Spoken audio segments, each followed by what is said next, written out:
오늘 우리에게 주신 말씀 마태복음 6장 9절에서 13절까지의 말씀입니다. 우리 한 주 동안 이 한 본문만을 가지고 봉독하고 있는데요. 우리 정말 한 목소리로 우리 함께 힘차게 봉독하도록 하겠습니다. 마태복음 6장 9절에서 13절까지의 말씀입니다. 그러므로 너희는 이렇게 기도하라. 하늘에 계신 우리 아버지여, 이름이 거룩히 여김을 받으시오며 나라가 임하시오며 뜻이 하늘에서 이루어진 것 같이 땅에서도 이루어지이다. 오늘 우리에게 일용할 양식을 주시옵고 우리가 우리에게 죄 지은 자를 사하여 준 것 같이 우리 죄를 사하여 주시옵고 우리를 시험에 들게 하지 마시옵고 다만 악에서 구하시옵소서. 나라와 권세와 영광이 아버지께 영원히 있사옵나이다. 아멘. 할렐루야. 새벽을 깨우며 하나님의 뜻을 간구하는 우리 모든 새벽 예배자분들에게 하나님의 그 놀라운 뜻이 임하는 시간이 되기를 간절히 소망합니다. 우리는 이번 주부터 주기도문의 한 절 한 절 말씀을 살펴보면서 하나님의 은혜를 나누고 있습니다. 오늘은 그 네 번째 시간으로 뜻이 하늘에서 이루어진 것 같이 땅에서도 이루어지이다. 이 말씀을 두고서 함께 기도의 참뜻을 알아가고 우리의 기도의 지경을 넓혀가고자 합니다. 우리 그리스도인들의 신앙생활 중 가장 중요한 것을 말하라고 한다면 기도가 절대 빠질 수 없을 것입니다. 기도는 우리 그리스도인들의 특권이며 하나님과 대화하며 인격적으로 만날 수 있는 아주 중요한 시간이기 때문이죠. 지난 8월에 추천도서가 생각나시는지 궁금합니다. 기억나시나요? 네, 무릎으로 사는 그리스도인이었습니다. 어떻게 다들 읽으셨는지 궁금하네요. 저는 휴가 중 경주에 가 있을 때 그 책을 읽으며 귀한 은혜를 느꼈던 기억이 있습니다. 그 책에 나오는 한 구절에는 이렇게 기록하고 있습니다. 진정한 기도는 모두 하나님을 찾는다. 왜냐하면 하나님으로부터 필요한 모든 것을 얻을 수 있기 때문이다. 기도는 순수히 우리의 영혼을 하나님께 향하게 하는 것이다. 그렇습니다. 기도란 우리의 영혼을 하나님께로 향하게 하는 것이죠. 오늘 우리가 함께 살펴볼 뜻이 하늘에서 이루어진 것 같이 땅에서도 이루어지이다 라는 고백과도 연결되어지는 고백이라는 생각이 듭니다. 기도란 우리 삶의 방향을 하나님 앞에 돌리고 우리의 시선을 하나님께로 향하게 하는 시간이기 때문이죠. 기도의 모든 과정 가운데에서 우리의 것을 먼저 구하는 것이 아니라 하나님의 뜻, 하늘의 뜻을 먼저 구하고 그 뜻에 우리의 삶을 맞춰 나갈 때 하나님께서 우리에게 모든 것을 채워주실 것입니다. 여러분 잊지 마시기 바랍니다. 주기도문에서 기도가 빠진다면 주기도문은 그저 주문에 불과하게 된다는 것을 우리는 잊어서는 안 됩니다. 주기도문은 하나님께서 우리에게 가르쳐 주신 기도라는 사실을 잊지 마시고 함께 이 기도에 대해서 알아갈 수 있기를 소망합니다. 그리고 이 주기도문은 개인을 향한 기도가 아니라 공동체를 향한 기도였고 공동체를 향한 고백이었음을 함께 기억해 주시기 바랍니다. 오늘은 먼저 우리가 함께 살펴볼 하나님의 뜻, 과연 그 하나님의 뜻이 이루어진다는 것은 무엇인지 함께 알아가고자 합니다. 하나님의 뜻을 알아간다는 것은 우리 그리스도인들에게 매우 중요하죠. 우리는 기도를 하면서 하나님의 뜻을 간구합니다. 기도 끝에 감사하게도 하나님께서 하나님의 뜻을 부어주셨다면 우리는 그대로 행하기만 하면 되겠죠. 그런데 문제는 우리의 기도에 반대되는 의견을 말하는 사람이 생길 때입니다. 그 사람들도 하나님의 뜻을 말씀을 가지고서 이야기하죠. 그렇게 되면 나중에 심하게 되면 어떻게 되죠? 서로 마귀의 자식 이러면서 싸움이 생기기도 합니다. 이렇게 교회 안에서 하나님의 뜻이란 중요하면서도 때로는 말하기가 매우 어려운 것이기도 합니다. 넷플릭스 드라마 중에 수리남이라는 드라마가 있습니다. 배우 황정민과 하정우가 주연이 되어서 나오는 드라마죠. 거기에는 황정민이 연기하는 전유한 목사, 자칭 목사라는 캐릭터가 등장합니다. 하지만 그의 실상은 마약 판매상입니다. 이 전유한 목사는 드라마에서 자신의 주장을 이야기할 때마다 계속 입에 버릇처럼 내뱉는 단어가 있습니다. 바로 이것이 하나님의 뜻이다 라고 이야기하죠. 그리고 그 뜻에 반대하거나 방해하는 이들은 모두 사탄이라고 하면서 죽이거나 제거합니다. 다 총으로 쏴버려요. 이에 비하면 우리 성동교회 목사님들은 얼마나 좋은 목사님들입니까? 총도 안 쏘고 말이죠. 다른 예화를 들어볼까요? 신학과에서는 매해 3월경에 아주 신기한 일들이 벌어진다고 합니다. 군대를 갔다 온 예비역 선배들을 중심으로 하나님의 응답이 굉장히 임한다는 거죠. 왜냐하면 새로운 여하구들이 입학하는 시기거든요. 새로 입학한 여하구 중에 마음에 드는 사람이 생기면 다들 골방에 들어가서 기도를 하고 나름의 응답을 받은 후에 그 여학생에게 가서 마음을 고백합니다.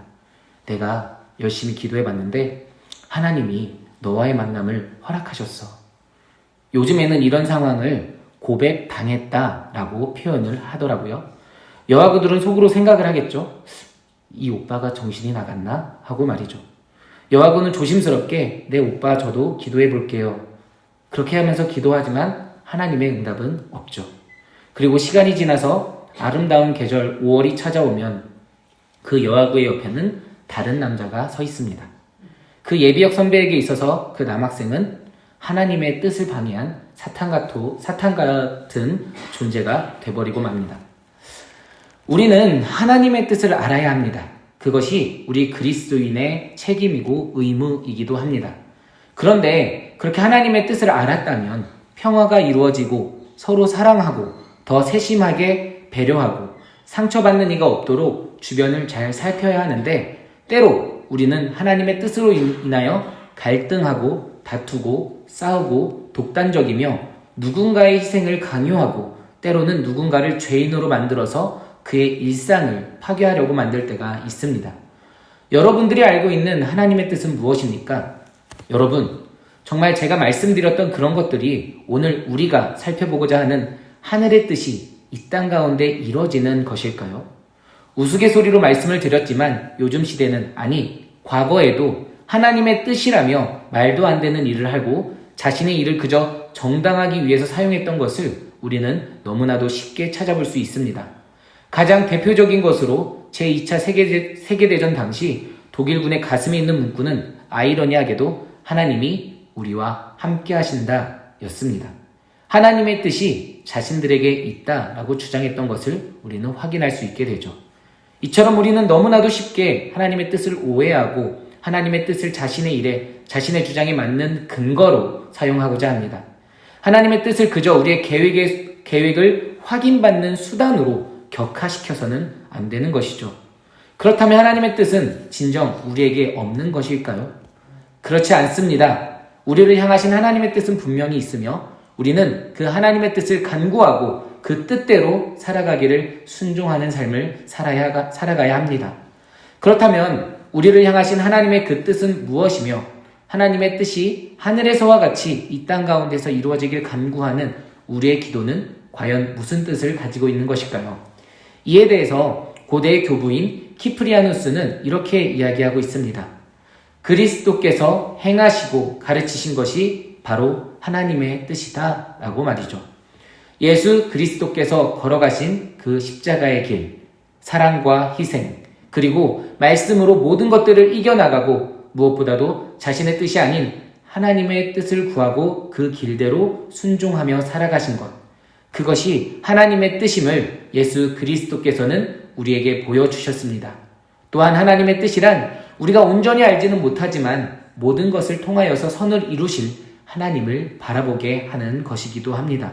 그리고 그 선은 나만을 살리고 나만이 행복한 길이 아니라 정말 예수 그리스도를 믿는 모두가 그 모두를 살리고 모두가 하나님 앞에 기쁨이 되는 그러한 길이 될 것입니다. 성경 말씀 속 말도 안 되는 우리 인간의 선택이었던 것도 같지만 그것을 하나님의 뜻이라고 고백하는 한 말씀과 인물이 있습니다. 바로 요셉입니다. 요셉은 야곱의 아들이었죠. 야곱은 자신이 사랑하는 부인 라헬에게서 얻은 자식인 요셉을 다른 형제들에 비해서, 다른 자식들에 비해서 더 많이 사랑했습니다. 그 형제들의 입장에서 요셉은 눈의 가시와도 같은 존재였습니다. 결국에 요셉을 애굽의 노예로 팔아버리고 맙니다. 하지만 요셉은 그 가운데에서도 애굽의 총리의 자리까지 이르게 되죠. 그리고 그 땅 가운데 임하는 기근을 해결할 수 있는 완벽한 계획을 하나님께서 보여주시며 더 신임을 얻게 됩니다. 그렇게 그 땅에 기근이 찾아오고 곡식을 구하기 위해 야곱의 자식들, 즉 요셉의 형제들이 찾아옵니다. 요셉이 누군지 알게 되자 공포에 사로잡힌 형제들을 향해서 요셉은 말합니다. 창세기 45장 4절에서 8절까지의 말씀입니다. 요셉이 형들에게 이르되 내게로 가까이 오소서. 그들이 가까이 가니 이르되 나는 당신들의 아우 요셉이니 당신들이 애굽의 판자라. 당신들이 나를 애굽에 이곳에 팔았다고 해서 근심하지 마소서. 한탄하지 마소서. 하나님이 생명을 구원하시려고 나를 당신들보다 먼저 보내셨나이다. 이 땅에 2년 동안 흉년이 들었으나 아직 5년은 밭갈이도 못하고 추수도 못할지라.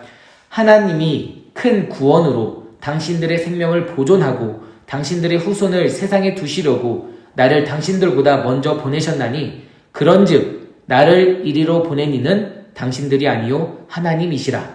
하나님이 나를 바로에게 아버지로 삼으시고 그 온 집의 주로 삼으시며 애굽 온 땅의 통치자로 삼으셨나이다. 요셉의 형제들은 자신이 모든 것을 결정했다고 생각했습니다. 그저 한 작은 가정 안에서 발생한 일이겠거니 생각을 했죠. 하지만 알고 보니 세상을 향한 하나님의 목적이 실현되는 보다 큰 이야기의 일부였고, 이 말씀의 배후에 누군가 어떤 이의 깊은 그 사랑의 손길이 머물고 있던 것을 요셉은 발견하게 됐던 것입니다. 창세기 50장 20절에서 요셉은 또 이렇게 고백하고 있습니다. 당신들은 나를 해하려 하였으나 하나님은 그것을 선으로 바꾸사 오늘과 같이 많은 백성의 생명을 구원하게 하시려 하셨나니. 하나님은 인간의 모든 역사 가운데 머무르시며 그것을 선으로 바꾸시어 한 가족을 그리고 한 민족을 나아가서는 세상을 구하는 계획의 일부로 사용하셨던 것입니다. 이처럼 우리는 감히 하나님의 그 방법과 과정과 그 모든 것들을 예측하고 알 수는 없지만 하나님의 계획이 반드시 이루어지며 하나님의 계획이 반드시 성공한다는 것을 이 말씀을 통해 알아갈 수 있습니다. 이에 대해서 성 아우구스티누스는 이렇게 말하기도 했습니다. 우리 삶이 수많은 닭 발자국이 어지럽게 찍혀있는 양계장의 바닥과 같으나 믿음의 눈으로 볼 때 우리 삶은 어떤 반복되는 패턴과 일관성과 구체적인 모양을 띠게 된다고 말이죠. 그리고 이에 대해서 사도 바울은 또 이렇게 고백하고 있습니다. 로마서 8장 28절의 말씀입니다. 우리가 알거니와 하나님을 사랑하는 자 곧 그의 뜻대로 부르심을 입은 자들에게는 모든 것이 합력하여 선을 이루느니라. 모든 것이 합력하여 선을 이룬다. 단 그것은 누구에게 일어나는 것입니까? 하나님을 사랑하는 자입니다. 곧 그의 뜻대로 부르심을 입은 자들에게입니다. 비록 지금 나의 삶이 하나님의 뜻대로 살아가고 있는 것인지 아니면 제대로 살아가고 있는 것인지 보이지 않을 때가 있습니다. 그렇기 때문에 우리는 매주일, 매일 새벽에 나와 하나님의 말씀을 통해 우리의 삶을 조명하고 찬양함을 통해 하나님의 영광을 드러내며 기도를 통해 하나님의 말씀에 순종하는 그런 삶을 간구해야 하는 것이죠. 그럴 때에 하나님께서는 우리에게 하나님의 뜻대로 우리를 인도하고 계시다는 것을 보여주시고 말씀을 통해 인도해 나가실 것입니다. 그리고 모든 것이 합력하여 선을 이루는 그 모든 하나님의 놀라운 계획을 우리 가운데 보여주실 줄 믿습니다. 그리고 그렇기 때문에 스탠리 하우어스는 반드시 우리에게 이러한 기도가 있어야 한다고 말하기도 하죠. 주기도문에서 간청의 기도가 시작되기 전에 먼저 우리가 하나님께 하나님의 뜻을 우리에게 나타내 주시기를, 그 뜻과 우리가 원하는 것이 얼마나 다른지 우리로 알게 해주시기를 기도하는 것이 절대적으로 필요하다라고 말이죠. 우리가 오늘 살펴보고 있는 이 주기도문은 우리가 원하는 것을 구하는 간구가 아닙니다. 우리의 삶이 우리 자신의 삶보다 더 큰 어떤 하나님의 계획에 사로잡혀 살기를 간구하는 그러한 기도인 것이죠. 여러분, 그렇기 때문에 뜻이 하늘에서 이루어진 것 같이 땅에서도 이루어지이다 라고 간구하는 것은 내 삶의 주권을 전적으로 하나님께 내어드리고 내 삶을 통하여 이루실 그 놀라운 하나님의 뜻을 위해 순종하는 삶을 간구하는 것입니다. 그렇습니다. 하늘에서 이미 이루어진 그 하나님의 뜻이 지금 우리의 삶을 통하여서 이 땅 가운데 이루어지길 간구한다는 것은 하나님의 뜻에 내가 순종하겠다는 간구가 되는 것입니다. 그렇다면 이 기도를, 이 간구를 한 이후에 우리는 어떻게 살아가야 하는 것일까요? 우리는 이 순간 예수님의 모습을 떠올리며 그에 따르는 삶을 살아갈 수 있어야 합니다. 마태복음 26장 39절의 말씀입니다. 조금 나아가사 얼굴을 땅에 대고 땅에 대시고 엎드려 기도하여 이르시되 내 아버지여 만일 할만하시거든 이 잔을 내게서 지나가게 하옵소서. 그러나 나의 원대로 마시옵고 아버지의 원대로 하옵소서 하시고 예수 그리스도께서 먼저 우리에게 하나님의 뜻에 순종하는 모습이 어떤 것인지 보여주고 계십니다. 이에 대해서 테르톨리아누스라는 교부는 이렇게 말하고 있습니다. 예수님 자신이 아버지의 뜻이요 권능이었다. 그런데도 당연한 인내를 보여주기 위해 그분은 아버지의 뜻 앞에 자신을 바치셨다. 여기에 키프리아누스라는 교부는 이렇게 덧붙이고 있습니다. 성자가 성부의 뜻에 순종했다면 하물며 종은 그 주인의 뜻에 얼마나 더 순종해야 하겠는가 라고 말이죠. 그렇습니다. 여러분, 우리가 하나님 앞에 하나님의 뜻이 하늘에서와 같이 이 땅에서도 이루어지게 해달라는 간구를 할 때에는 우리에게 먼저 순종의 모습이 있어야 합니다. 하나님의 뜻이 이루어지기를 구할 때는 우리 자신의 뜻은 잠시 내려두고 하나님의 뜻을 앞세울 그 자세가 되어 있어야 한다는 것이죠. 순종이 제사보다 낫다는 하나님의 그 말씀을 우리는 이 시간 마음에 새겨야 할 줄로 믿습니다. 우리가 순종하기 위해서는 어떻게 해야 합니까? 우리 구약탐구 들으신 분들은 아실 거예요. 순종이란 단어는 헬라어 후파쿠오라는 단어의 번역입니다. 이 단어는 아래에서 듣다 라는 뜻을 가지고 있죠. 그래서 이 단어의 반대말은 듣지 않다, 듣는 것을 거부하다 이 뜻을 가지고 있다고 합니다. 많은 분들이 어떻게 순종합니까? 라고 묻습니다. 여러분, 순종의 시작은 듣는 것에서부터 시작합니다. 우리 가운데 이 듣는 것, 바로 이 새벽의 시간, 그리고 주일의 말씀의 시간이 그 듣는 시간이 되기를 간절히 소망합니다. 그렇게 하나님의 뜻을 듣고 순종했다면 이제는 그 하나님의 뜻이 이 땅 가운데 이루어지길 기다리는 일이 남았습니다. 여러분, 우리는 인내할 수 있어야 한다는 것이죠. 우리는 하나님 앞에 하나님의 뜻을 잘 간구해 놓고 우리의 조급함 때문에 인간의 뜻이, 우리의 생각이, 나의 뜻이 다시 불쑥 나타나기도 합니다. 여러분, 하나님의 때는 우리의 때와 분명히 다릅니다. 주님께는 하루가 1000년 같고 1000년이 하루 같다는 베드로의 고백을 통해서도 우리는 알 수 있죠. 그렇기 때문에 우리에게는 인내가 필요합니다. 그리고 여기서 말하는 인내란 그저 가만히 앉아있는 기다림과는 거리가 있습니다.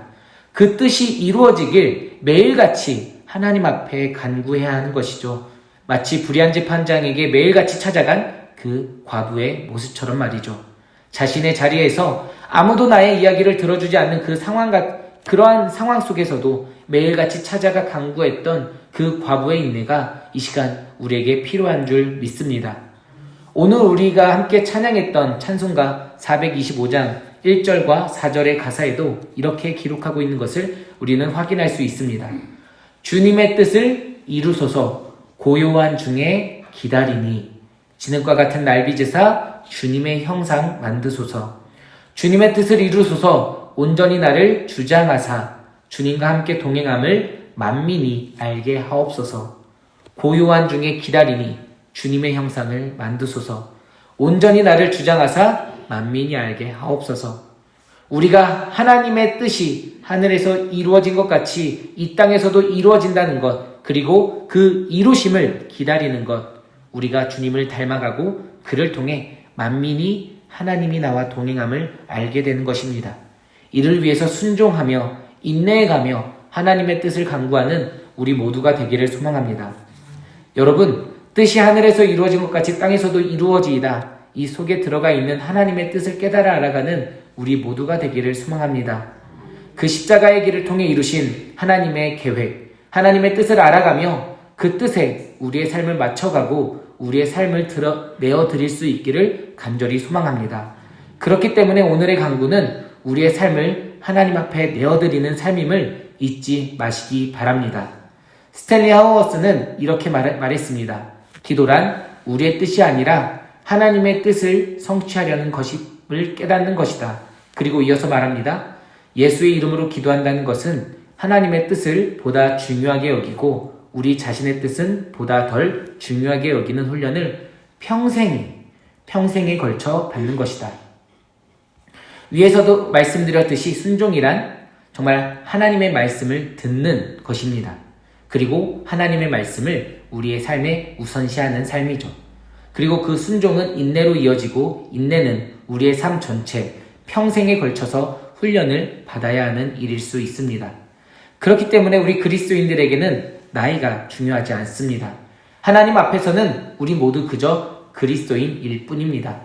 오늘 하루 여러분들의 삶을 하나님 앞에 내어드리고 그 하나님의 뜻에 합당한 삶을 살아갈 수 있기를 바랍니다.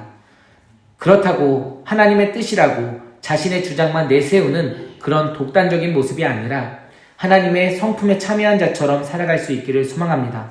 하나님의 뜻이 이 땅 가운데에서 이루어지는 그곳은 하나님의 나라가 임한 곳이며 성도 간의 교제가 있는 곳이고 놀라운 용서의 은혜가 드러나는 곳인 줄 믿습니다. 그 하나님 나라의 임재를 간구하며 그 하나님의 뜻이 지금 이 땅 가운데 이루어지길 간구하며 그렇게 살아갈 때에 여러분들의 삶을 통해 우리 성동교회를 통해 하늘에서 하나님의 뜻이 이미 이루어진 것 같이 우리 땅에서도 이루어지게 되는 놀라운 하나님의 은혜의 역사가 가득 임하기를 소망합니다.